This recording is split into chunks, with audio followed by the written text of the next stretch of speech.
ದಾಸೋಹ ದಿನ. ಈ ದಾಸೋಹ ಬರುವುದಕ್ಕೆ ಒಂದು ಇತಿಹಾಸವಿದೆ. ಅರಸರ ಕಾಲದಲ್ಲಿ ಅರಸರು ಪ್ರಜೆಗಳಿಂದ ತೆರಿಗೆಯನ್ನ ತೆಗೆದುಕೊಳ್ಳುವುದು ಒಂದು ರೀತಿ, ಪುರೋಹಿತರು ದಾನ ಧರ್ಮದ ಹೆಸರಿನಲ್ಲಿ ಅರಸರಿಂದ ಕಸಿದುಕೊಂಡು ಭೋಗಿಸುವುದು ಇನ್ನೊಂದು ರೀತಿ. ಹೀಗಾಗಿ ದಾನದಿಂದ ಸಮಾಜದಲ್ಲಿ ವರ್ಗಭೇದ ಹಾಗೂ ಪುರೋಹಿತ ಪ್ರಾಬಲ್ಯ ಹುಟ್ಟಿಕೊಂಡಿತು. ಮುಂದೆ ದಾನವೆನ್ನುವುದು ಸಮಾಜದಲ್ಲಿ ಆರ್ಥಿಕ ಅಸಮಾನತೆಯನ್ನ ನಿರ್ಮಿಸುವ ಪ್ರಬಲ ಮಾಧ್ಯಮವಾಗಿದ್ದಿತು.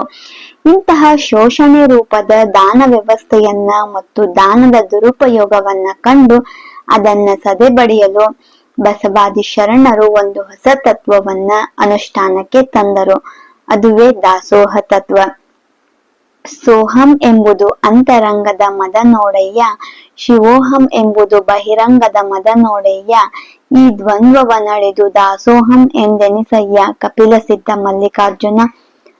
ದಾಸೋಹಂ ಎಂಬುದು ಅಹಂಕಾರದ ಗೋಡೆಗಳನ್ನ ಕೆಡವಿ ಸಮಾಜಕ್ಕೆ ನಾವು ಸೇವಕ ಎಂಬ ಕರ್ತವ್ಯ ಪ್ರಜ್ಞೆಯನ್ನ ಸದಾ ಜಾಗೃತವಾಗಿರಿಸುತ್ತದೆ. 12ನೇ ಶತಮಾನದಲ್ಲಿ ಶುದ್ಧ ಕಾಯಕದಿಂದ ಬಂದ ಹಣದಲ್ಲಿ ದಾಸೋಹ ಮಾಡುತ್ತಿದ್ದರು. ತ್ರಿವಿಧ ದಾಸೋಹಿ ನಡೆದಾಡುವ ದೇವರು ಶ್ರೀ ಸಿದ್ಧಗಂಗಾ ಸ್ವಾಮೀಜಿಯವರು ಸಮಾಜಕ್ಕೆ ಒಂದು ಆದರ್ಶ. ಅವರ ದಾಸೋಹ ಸೇವೆ ಮೆಚ್ಚಿ ರಾಜ್ಯ ಸರ್ಕಾರ ಜನವರಿ 21 ಅಂದರೆ ಅವರ ಪುಣ್ಯ ಸ್ಮರಣೆಯಂದು ದಾಸೋಹ ದಿನಾಚರಣೆಯನ್ನಾಗಿ ಆಚರಿಸುವಂತೆ ಘೋಷಿಸಿತು. ತನು ಮನ ಧನ ಸೇವೆಯೇ ಶ್ರೇಷ್ಠ. ದಾಸೋಹದ ವ್ಯಾಖ್ಯೆಗಳು. ಕನ್ನಡ ರತ್ನಕೋಶ.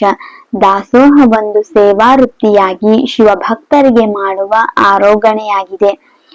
ಡಾಕ್ಟರ್ ಪೂಜ್ಯ ಶರಣಬಸಪ್ಪ ಅಪ್ಪ.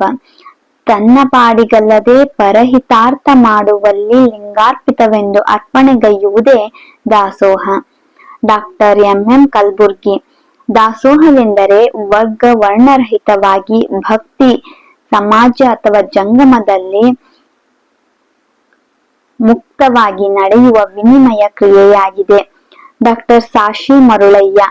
ಗುರು ಲಿಂಗ ಜಂಗಮಗಳಾದ ತ್ರಿವಿಧಗಳಲ್ಲಿ ತ್ರಿಕರಣಪೂರ್ವಕವಾಗಿ ತನ್ನನ್ನೇ ತಾನು ಅರ್ಪಿಸಿಕೊಳ್ಳುವುದು, ಆ ಅರ್ಪಣೆಯಲ್ಲೇ ಆನಂದ ಪಡೆಯುವುದೇ ದಾಸೋಹ.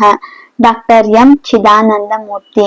ದಾಸೋಹವೆಂಬುದು ಕೊಡುವವನ ಅಹಂಕಾರವನ್ನ, ತೆಗೆದುಕೊಳ್ಳುವವನ ಕೀಳರಿಮೆಯನ್ನ ಅಳಿಸಿ ಅವರಿಬ್ಬರ ಮಧ್ಯಮ ಸಂಬಂಧದಲ್ಲಿ ಇದ್ದುದರಲ್ಲಿ ಒಂದು ಬಗೆಯ ಸಮಾನತೆಯನ್ನ, ಸ್ಪಷ್ಟವಾಗಿ ಪ್ರೀತಿಯ ಭಾವನೆಯನ್ನ ತರುತ್ತದೆ.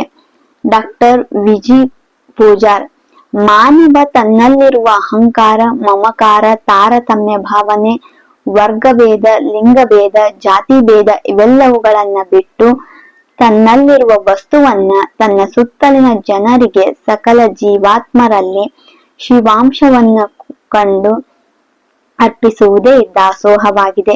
ಒಟ್ಟಾರೆಯಾಗಿ ದಾಸೋಹವೆಂದರೆ ತನು ಮನ ಧನಗಳ ಅರ್ಪಣವೇ ಆಗಿದೆ. ಈ ದಾಸೋಹದ ಕುರಿತು ಇಷ್ಟವಾದಲ್ಲಿ ಪ್ಲೀಸ್ ಒಂದು ಲೈಕ್ ಮಾಡಿ, ಶೇರ್ ಮಾಡಿ, ಸಬ್ಸ್ಕ್ರೈಬ್ ಮಾಡಿ. ಧನ್ಯವಾದಗಳು.